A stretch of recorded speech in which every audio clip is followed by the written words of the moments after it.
Hello, friends. This is Sharmi. We did some planting yesterday in our triangle bed, and it is a layer of verbena white. I'm going to put the name there. I got it from like 10 of them from Blooming Designs, I believe. Um, and I planted them in a row, and we put some fresh mulch in the triangle bed because I wanted it to retain some more water. And then let me take you through a tour of that bed. This is a tiny tough. This is a tough stuff. Aha, I believe. I don't think it's tiny tough stuff. I'll put the name online. But that's the one that I planted last fall. It's budding up. This is, I believe, a mountain hydrangea, and it's right under this Japanese maple. This is Sango Kaku or coral bark. Its stems are red in color. But right now, it's fully leafed out, and it's in a corner. It gets about a couple of hours of sun, and that too, like oblique sun. And then I have another maple that is barely leafing out. These are how the leaves look like. This is a batwing maple. This is Kamisaka Nishiki, and it's budded up everywhere.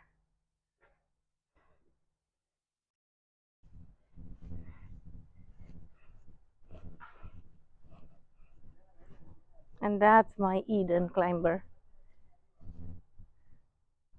It looks like light bulbs.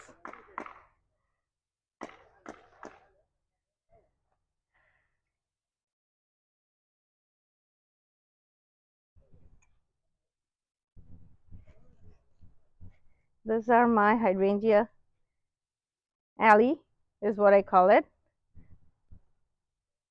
You can see how many buds it has. A few of them are open. It looks huge, and like a month-ish ago, it was like a bunch of sticks. The Fatsia are also taking shape, and this fern, it looks so awesome here. I'll give you a tour of the hydrangeas in a month from now when more flowers are in bloom. I love that the lemon coral sedum is spreading here. It's a wonderful ground cover and gives a nice color contrast with all the farfugium or leopard plant and the fatsia. These are all shade plants here, and the front line is the hydrangea. This one is the fairy tale bride hydrangea. I'm going to plant it somewhere. I need to move these cleomes.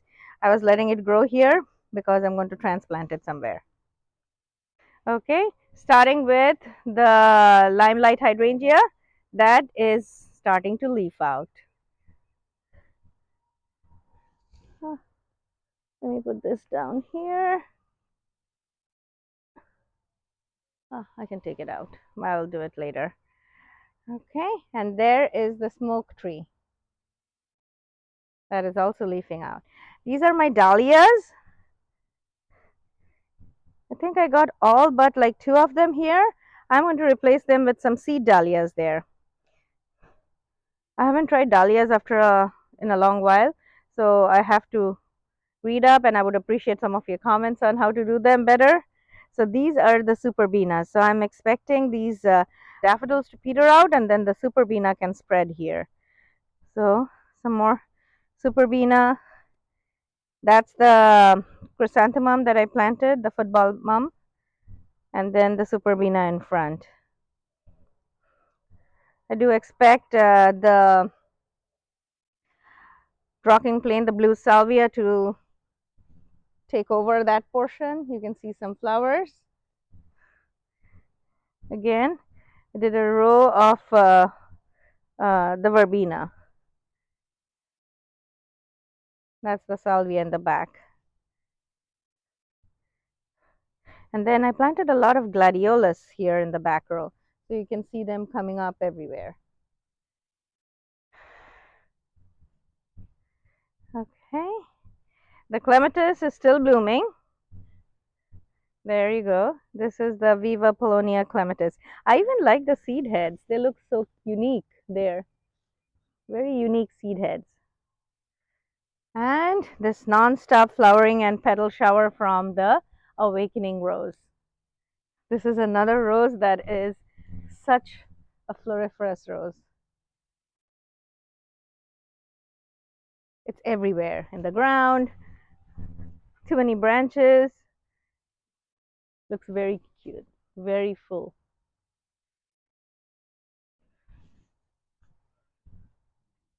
I planted some salvia here that have nicely taken off. Oh, guys, Amsonia, there. I thought the mulchers had destroyed it, but it's coming back. There's one there, and there is one here. That's also coming. That's not grass. That's more Amsonia. Those are the salvias. These are like a purple sweat shoes, I think. Salvia. I have 4 of them here. We mulched this bed too yesterday, and let me show you. There's some. That's Digiplexus, the pink one. I'll put the name up, and then I planted some. Um, what is it called? Lisianthus. So there's one there. I planted quite a few of it here and there. My hostas are looking awesome. I have quite a few of them here. And then they have hibiscus here and there. So there's one hibiscus there. This one, this is a hydrangea. So I have 3 of them here. One, there's another one here, and another one there. These were planted a year and a half ago. They are hydrangea sublime, incredible sublime, invincible. I think it's invincible. And they are the Annabelle type hydrangeas. So sublime, and I think it's hydrangea arborescens probably. I'll put it up. But it's the Annabelle type hydrangea, and it's but it has stronger stems, and it's the most heat resistant hydrangea. So I don't know if it's going to bloom this year. I'm okay if it doesn't. It didn't last year, but it's probably gathering strength, and that's fine. And then the hostas will get a lot of shade. So there is another hibiscus here. This is Holy Grail that is starting to show color. This is going to take up this spot. I did plant some peony tubers last year. I don't expect any flowers, but they did have some leaves. We'll see how it happens. I think peonies take about 4 or 5 years to bloom. The Veronica is still blooming under this Rose of Sharon tree. And then um, these are some delphiniums that have shown up. They flowered last year, and hopefully we'll get some flowers. And then these are again some Lisianthus. So Lisianthus did really well for me. I'll post a picture of what it looked the year before. Okay. This is the hydrangea. This is the white wedding hydrangea.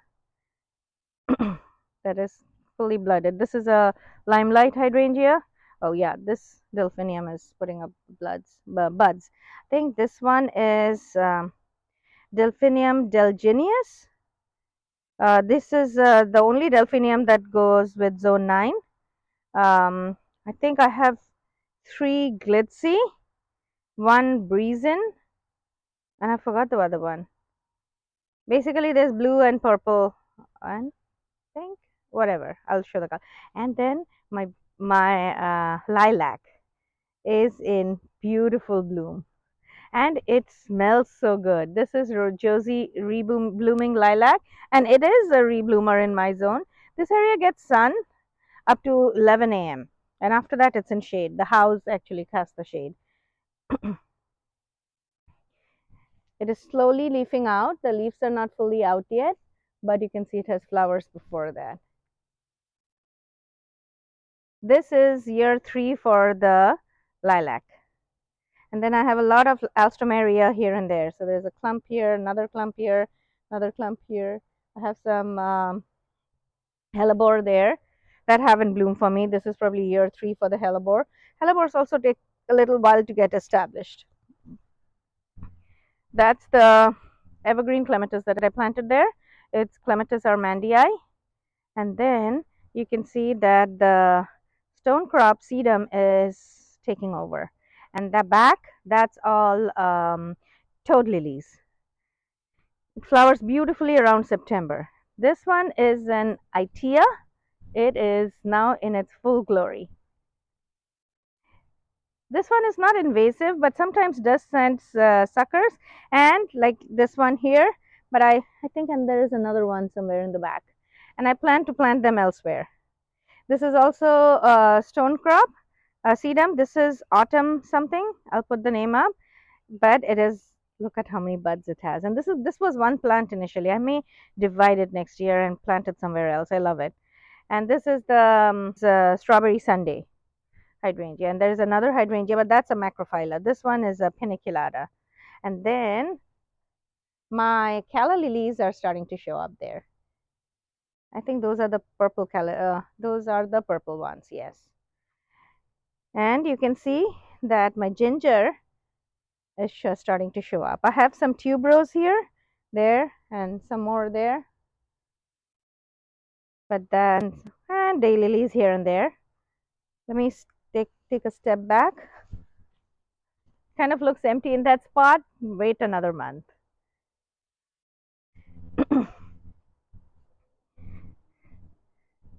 Okay. I need to put some nutrients on my gardenias in the back. There's some penstemon at the back row there behind the hydrangea. That's the hydrangea. Lots of rudbeckia here that self-seed. And if I don't like it, I just pull it up from here and put it somewhere else. And then this is another peony that looks really fresh. This is year 2 for the peony, but I don't think it's going to flower this year. And I'm okay with it. I'll wait. And what else? Those are all the gardenias, and I'm pretty sure there's a nutrient deficiency or something, so I'll have to do something about it. Another white hydrangea as well here. Okay, so this is my curry leaf plant that I got the top off, and now it's dividing into 2 branches.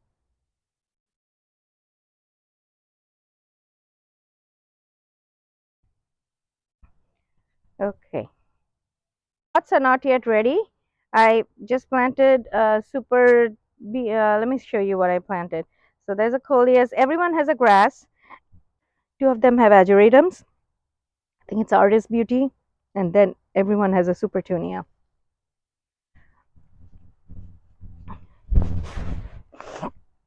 And same thing is repeated on the other side.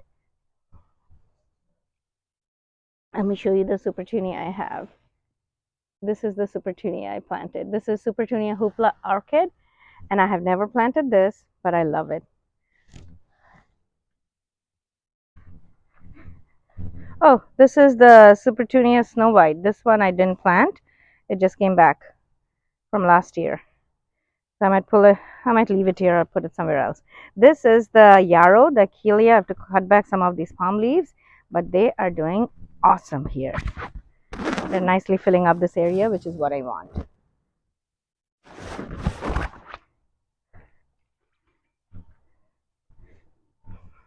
Oh, first blooms from my Miss Molly. There. This will fill up with red blooms. This is a butterfly bush.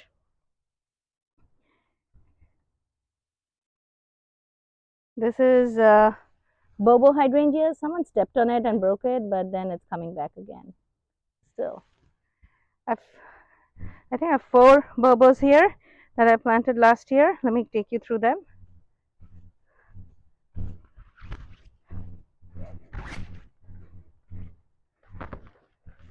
There's another Bobo, and there is another Bobo. All 4 of them here. And this is also a butterfly bush here in between the 2 Bobos. This one is little lilac. It's a lavenderish color. And this is my Jatropha that survived our cold and is coming back. I put it in ground last spring, and oh my god, so many branches. The top died, but I protected it with wire, and I put mulch there, and it made it. This produces beautiful red flowers. I'll post a picture of the flowers from last year, and that'll be it. Let me end with some tiger lily that bloomed here. There it is. There's a bud, and there's a spent bloom that I missed. There are a couple of them here. So friends, that was a view of some of the pots and some of my triangle bed, a few plantings here and there, and also my master bedroom bed. Hopefully you all enjoyed it. If you did, please hit a like and do subscribe to my channel. Otherwise, I'll see you in my next video. Bye-bye.